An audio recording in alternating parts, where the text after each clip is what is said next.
Hello everyone, I hope you are doing well. So in this video, we're going to discuss Geeks for Geeks problem of the day, and today's problem is AVL tree deletion, and it is a hard level problem. So first things first, if you are preparing specifically for interviews, I'm not sure whether these kind of questions will be asked in the interview or not. It is hardly possible that the interviewer might give you this particular problem to code. He might ask you some ideas, but it is highly improbable that he is going to give you to write the code of this particular problem. So the second thing is that if you have a look at the code of this problem directly, then you'll feel like, why am I even studying computer science? Any other degree would have been much better. Because it might seem a bit complex, but trust me, if you follow a very systematic process of approaching this problem, then everything will become easier. You will realize that there is a meaning to every word you type on your keyboard, right? So we are going to discuss this problem, and we are going to discuss all the different cases that we have in deletion while deleting from an AVL tree, and at the end we are just going to discuss the C++ code for this problem. Now this video might be a bit long, but I highly recommend you to watch the complete video.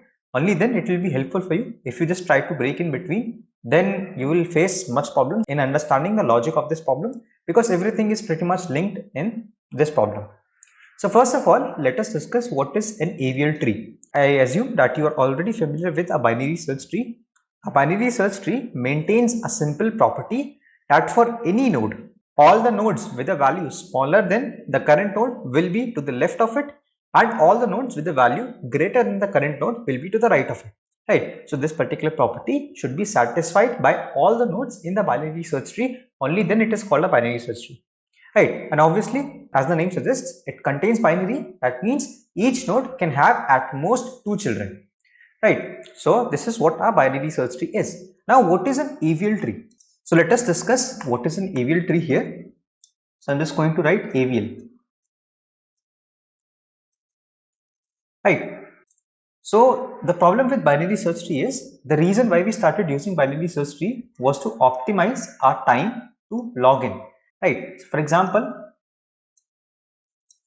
if this is my binary search tree, let's say this is 1, 2, 3, 4, 4, 5 and 6 and 7.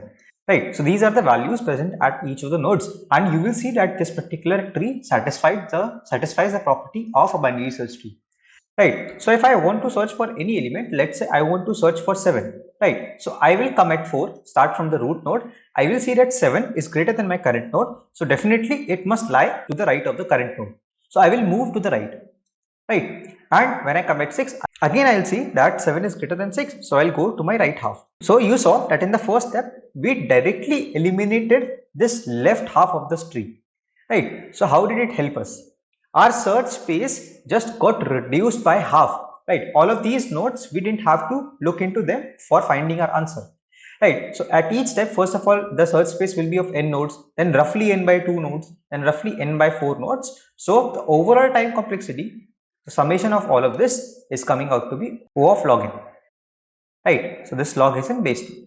So this is why binary search trees were used, because it helps us to find or look for any element in log n time. Right. Now the major problem with binary search trees is that the structure of the tree depends on the order of insertion of nodes. So for example, if I have a node 10, right, let's say 10 is my root node. Now I want to insert a new node 9. So what will happen? 9 will be inserted to its left. Right. Now I want to insert a new node 8. So 8 will be inserted to its left. Now my new node is 7. So 7 will be inserted to its left. So you see, this tree is also maintaining the property of a binary search tree. But the problem with the structure is that the whole tree is reduced to a structure similar to a linked list. Right. Where if I want to search for the element 7, let's say I come to 10, then I will see that 7 is smaller than 10. So I go to this particular node. Again I see 7 is smaller, so I go to this node. Again I see 7 is smaller, so then I come to this node. So the search complexity is O of n in this case, which is similar to a linked list. Right. So this structure is something we don't want. We want the tree to be balanced. What do I mean by balanced? If I tell you in a layman manner, that we would want that the structure should resemble something like this. Right.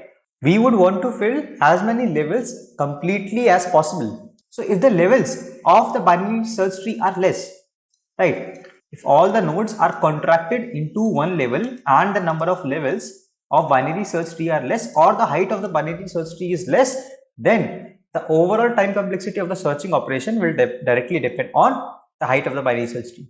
Here also you can consider this to be the height of the binary search tree, and that is why it is coming out to be O of n, which will be equals to O of h, which is the height of the BST.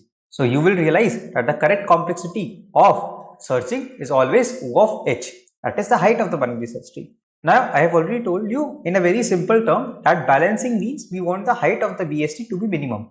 Right? If I demonstrate this mathematically, then if I am at any node, let's say this particular node, then I would want that the difference between height of left subtree minus height of right subtree, right? If I take the absolute value of this term, this should be less than or equals to 1, right? So this value should be less than or equals to 1, or I can also say that height of left subtree minus height of right subtree can be either one of these values, -1, 0 and 1. It should not be greater than 1, or it should not be smaller than -1. The difference in the height of the left subtree and the right subtree should be -1, 0 or 1. So this is how I can denote balancing mathematically, that if for every node the difference in the height of the left and the right subtree is in this range, then that whole tree is considered to be balanced, right? So till now we have discussed what is a binary search tree, what is the problem with a binary search tree, and what is a balanced binary search tree. I have not told you the exact definition. I highly recommend you to read some online articles related to it. I have just told you what in general the balancing means and how you can denote it mathematically, because this is very important to us.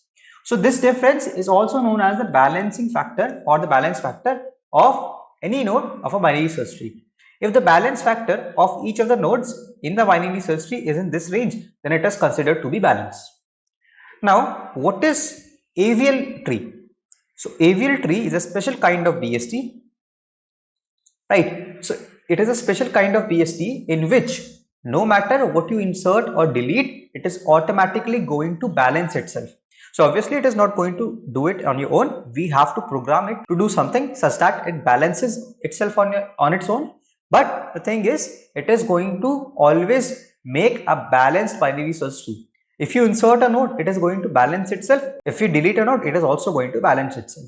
So let us discuss how does an AVL tree balances itself, and then we will see how can we delete nodes and how will the AVL tree automatically balance itself. So let me just write it here. Balancing of AVL tree. So there are actually 4 cases to it. Left imbalance. Then the second one is left-right imbalance. And it is second. This is third. Third one is right-right imbalance. And the fourth one is right-left imbalance. Right. So these are the 4 kind of imbalances that might happen, and we'll have a look at them one by one. So let's say this is the node. So this is of first type. This is a node. There is one node to the left of it, and there is second node to the left of it as well. So this can be a case when the values are like this: 30, 20 and then 10. So you see, if I try to calculate the balance factor of this particular tree, then it is coming out to be 2. Why? Because the height of the left subtree is 2 and there is no right subtree, so it is going to be 0. Right? So that is why the balance factor is coming out to be 2. Since it is greater than 1, that means there is some kind of imbalance in it. In this particular case, it is left imbalance. Right? Now let us discuss what is left-right imbalance. Now there might be some nodes like these. So this might be 30, this might be 20 and this might be 25. Now you see that the balance factor is still going to be 2. That means the tree is going to be heavy on the left subtree. Right? But if I go to the left subtree, you will see that it does not have a left child, but instead it has a right child. That means there are more nodes on the right subtree than the left subtree of this particular node. So it is going to be left-right imbalance. Right. So with the help of these 2 cases, let us first understand how are we going to balance these 2 trees. So if we have this particular case, let me show you the final output first, and then we will discuss how we can convert this into one another. So the final output can be something like this. Right. So this is going to be 20, this is 10 and this is 30. Right. So you see that the nodes are all the same, right? 10, 20 and 30, and the tree is now balanced. In this particular case, the balance factor is going to be 0 for this node because both of the sides the height is equal. So the nodes are the same, but the tree is now balanced, and hence we need this type of tree. So how do we actually convert the upper tree into this lower structure? Right. So we are going to do something called a right rotation. What is a right rotation? This is going to be my pivot. I'm just assigning it a term. This is going to be my pivot. What is a pivot? Pivot is a fixed point in any kind of rotation. And I'm going to perform a right rotation on this tree according to this pivot. So if I perform a right rotation, this structure will be converted into this one. So consider it like, let's say there is a nail here, right? Now, and this is a chain, right? So there is one box hanging like this, and there is, let's say, one support here. So there is another box like this, and this chain continues, and there is one more support here, and this is a box here, right? Now there is a chain like this. If I put my hand here, right, and I pull it down, so what will happen? These are the supports. The chain will revolve around these supports, and let's say this is C, this is B, and this is A. This C box will come down, this B box will go up, and the A box will take the position of B box. So finally box B will be at the top, on the left will be box A, and on the right will be box C. Right, this is exactly what I am trying to do here. I have an imaginary chain here, I am trying to pull it down, and the tree will be converted to this structure. Right, this is called a right rotation because I am moving everything clockwise, or I am pulling from the right side. Right, you can like imagine it in whatever way you want, but the rotation is happening like this. Right, assume that there is a chain, there are some boxes connected to it, and I am pulling down the chain from the right side. That is why it is going to be a right rotation. Right, and if it is a right rotation, this node will come to the top and this node will go down, and obviously A is going to take the position of B. So this is how a right rotation will take place. Now there is one very important thing about this rotation. So we have discussed this with the help of some real life example, but here you will see, if I come back to this problem, initially what was there? That the left pointer of 30 was pointing to 20, right? But there is nothing in the left pointer of 30 here, so this is null. There is one more very important thing, that the right pointer of 20 was initially null, but now the right pointer of 20 is 30. So how do I manage all of these things together? Now what I will do, whatever, let's say I store inside temp, whatever was inside the right of 20, and this value is going to be 30 is left at the end, right? So 30 is left is going to be temp. So whatever was in the right of this node B is now going to be the left of node C, right? And this will also satisfy all the conditions of a binary search tree. I'm going to tell you how. So let's say what value can be here. So I have this 30 here and I have this 20 here. So if I put some value here, it should be less than 30 and greater than 20. So let's say I put 25 here, right? It is satisfying the property that it is less than 30 and greater than 20. Now if I put this 25 here as well, is it satisfying all the properties? Yes. You will see that it is greater than 20 and less than 30.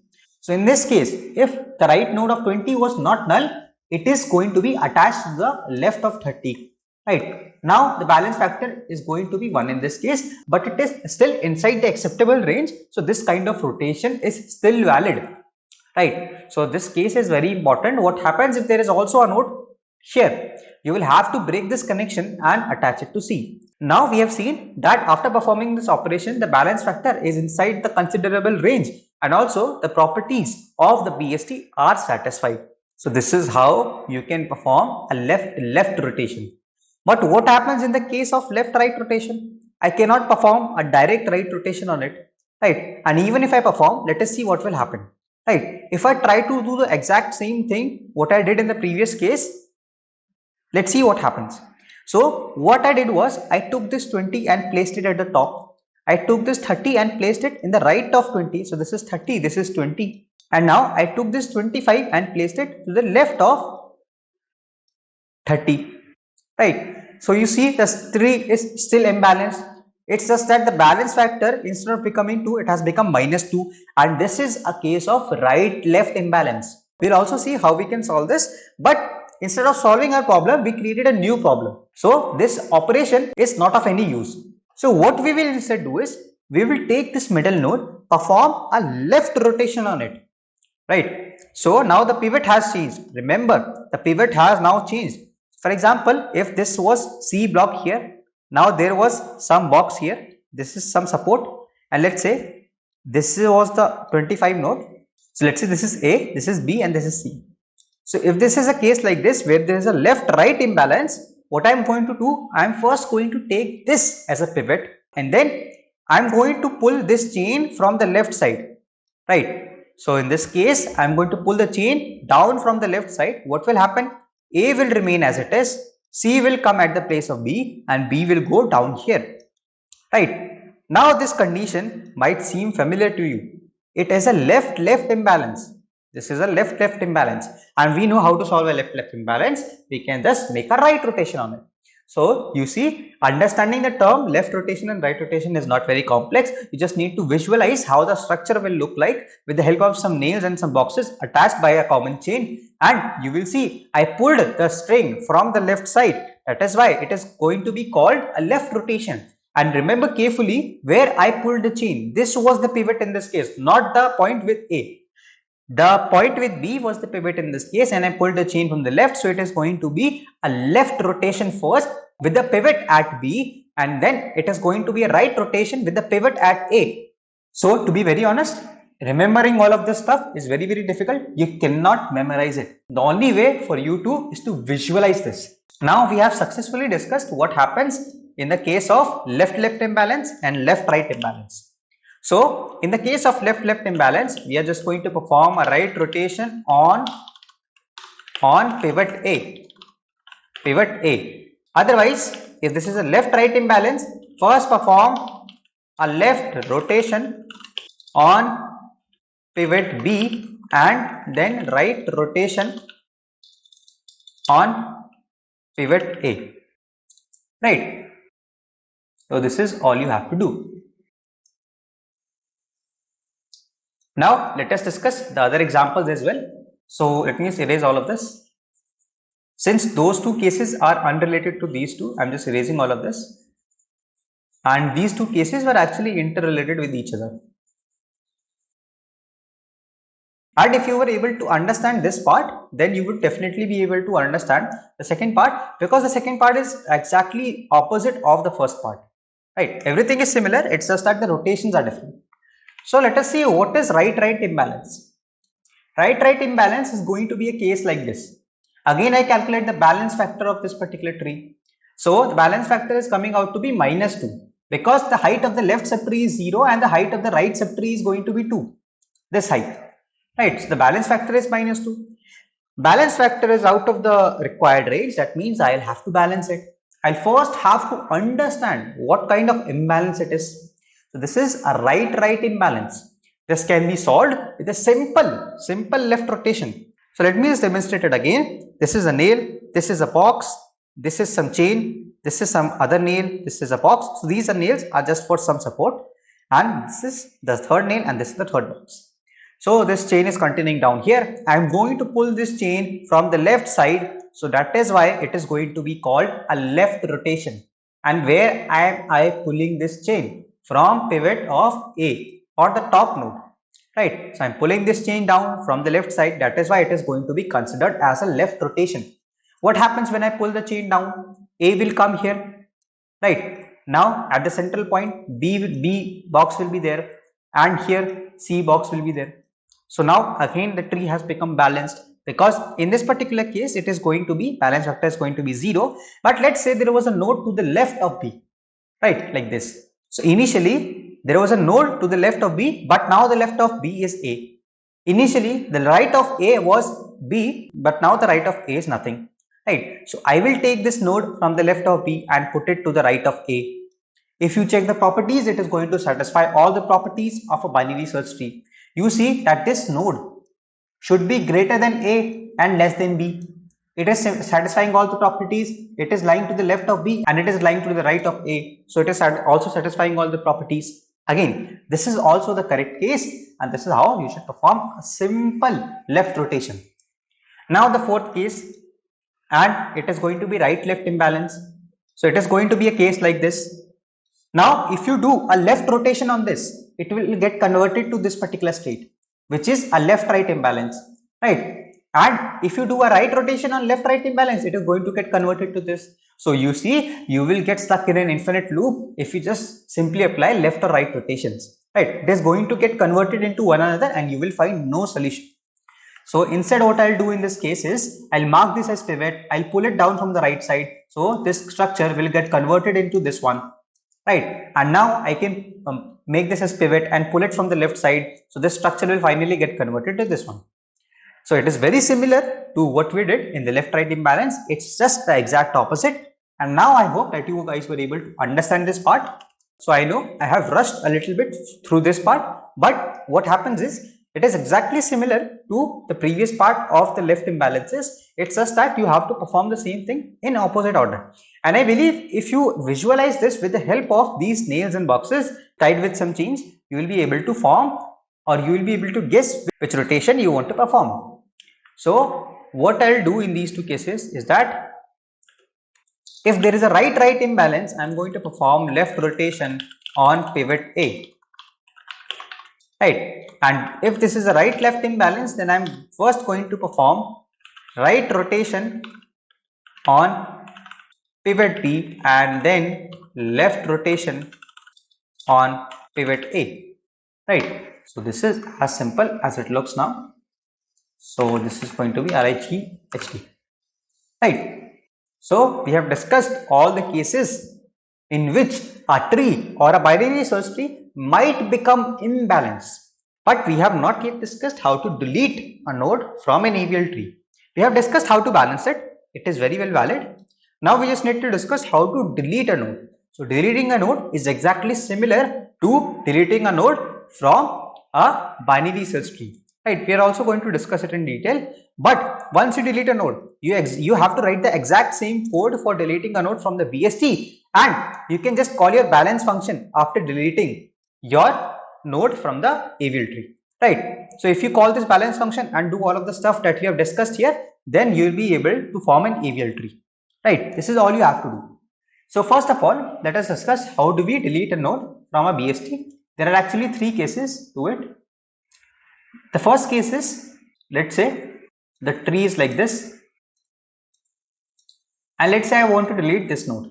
So both of the children of this particular node are equals to null, right? So if both of the children are null, I can just directly delete this node and nobody will care, right? Because the properties of BST are not affected. Also, deleting a node means you can just directly remove this link from its parent, right? You don't have to explicitly delete the node. You can also delete it, but it is not at all necessary. The only important part is you need to remove the link from its parent.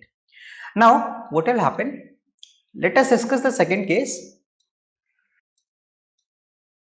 Let us see, if I want to delete this particular node, it has only one child, right? If it has only one child, I can delete this node and I can directly set this link to this particular node.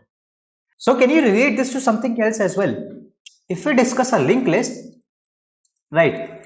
If we discuss a linked list, what happens? If I want to delete the last node, I can just directly delete this node and remove this link, or set this nodes next to null, right? This is exactly what we were doing in the first case. Now the second case is similar to when we want to delete a node from between, like this. So what we do, we remove this node, we directly connect the link from the previous node to the next node. This is exactly what we are going to do here. We are just quite directly going to connect this particular link. Now the third case is something that we have not discussed in the case of a linked list. So this is the case when both of the children are there, right? So how do we delete a node in this particular case? So what I will try to do is, I'll try to convert this case into either case 1 or either case 2. Let us see how I can do this. So I can do actually two things. So let me just write it. The first thing I can do is take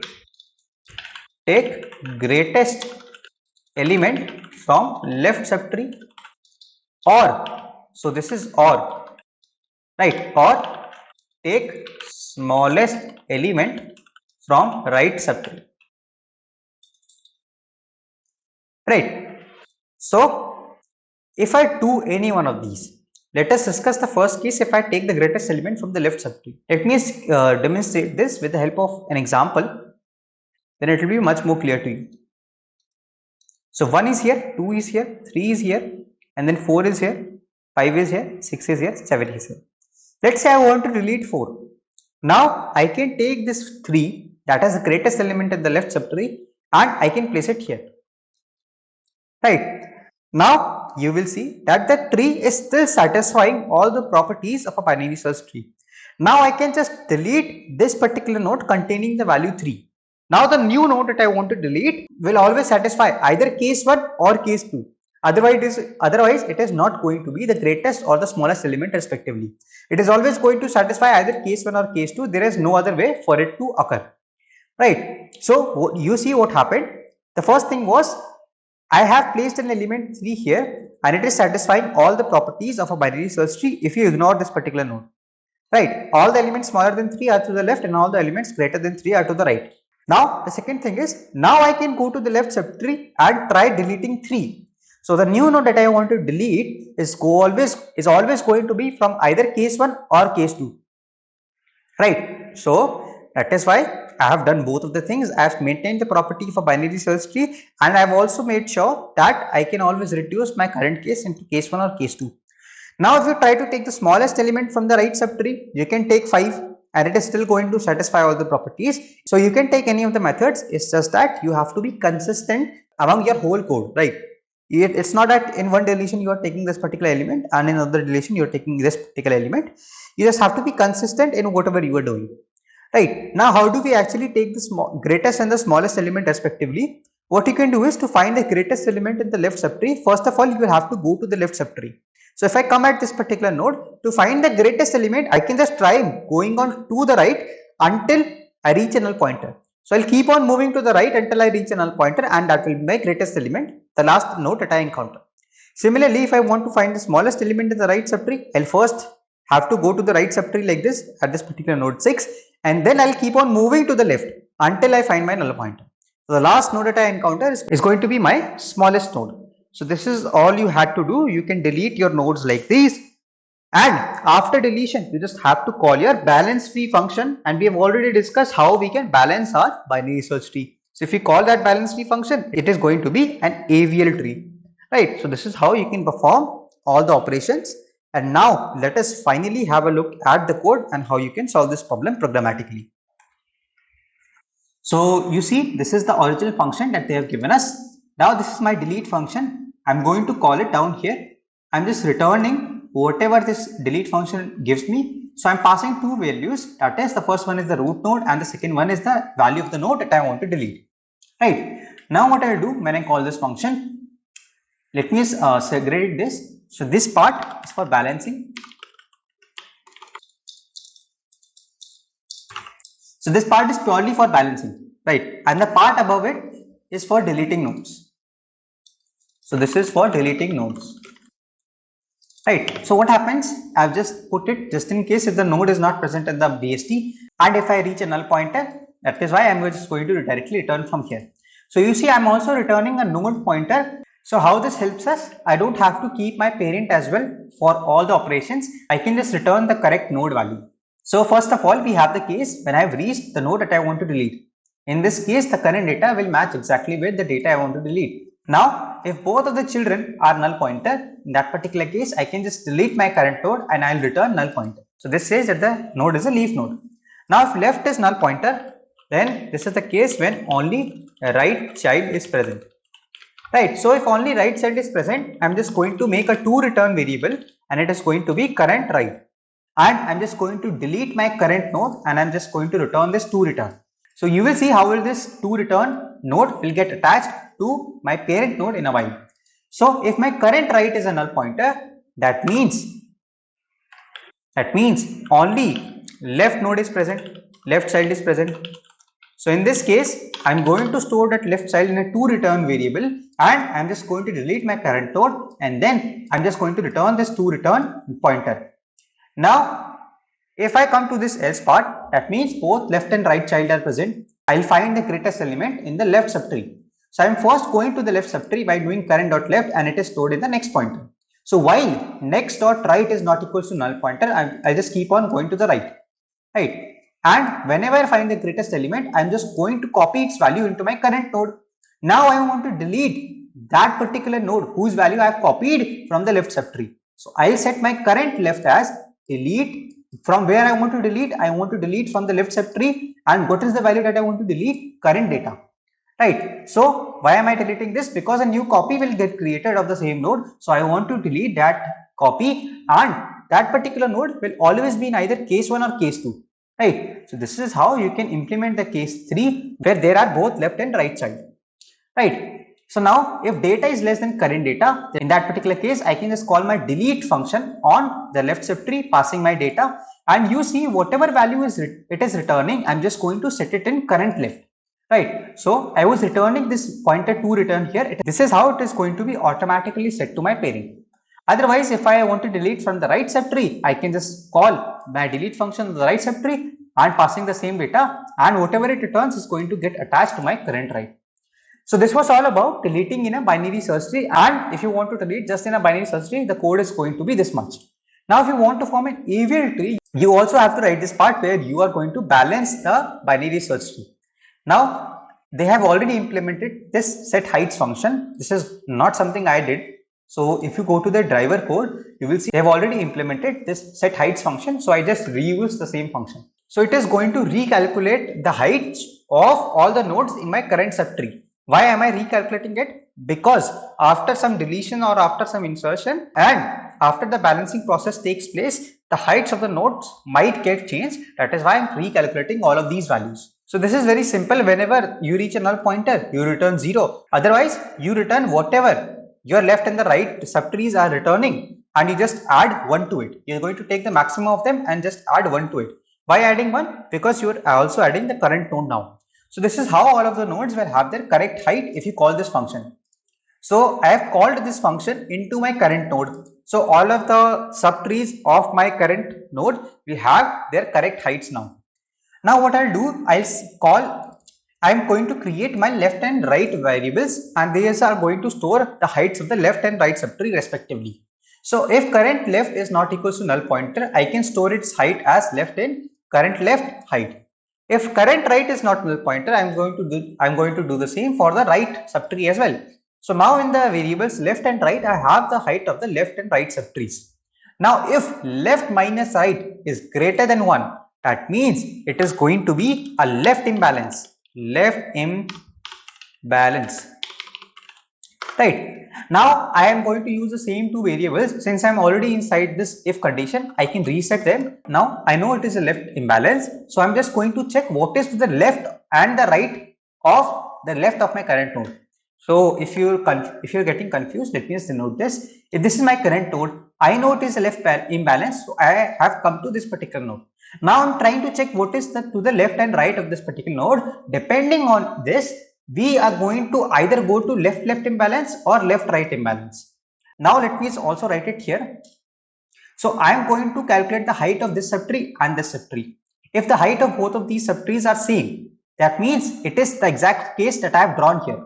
So this is going to be the case if the height of this subtree and this subtree is equal. So in this case, we can simply perform a right rotation. Now if the height of the left subtree is greater in a case like this, it is also optimal to perform the right rotation. We have already seen these two cases. Now what happens if the nodes are like this? The height of the right subtree is greater than the left subtree. That means I have to perform a left rotation first and then the right rotation. Right. So these are all the cases that I have listed here. So you see, I am finding if there is a left to the left of my current node. Now I'll just mark that particular subtree's height as current left height. Right. Similarly, I am doing the same for current left right. So I'm just going to store its height. Now, if this value left minus right is greater than equals to 0, that means I can just perform a simple right rotation on the current node. So we are also going to see what these functions are, how these functions are implemented, but let us just assume for now that it is going to work. Now if this is not the case, that means it is a left-right imbalance, and in that particular case I have to perform a right rotation on the left child first, that is the node B. Remember I talked about performing a right rotation on pivot B. So that is why I am going to set my current left as left rotate on current left. And then after that left rotation is complete, I am going to perform a right rotation on my current node. Similarly, if this is a case of right imbalance, so this is a right imbalance. And also let me just write it here that this condition is going to be a left-left imbalance, and this condition is going to be left-right imbalance, right?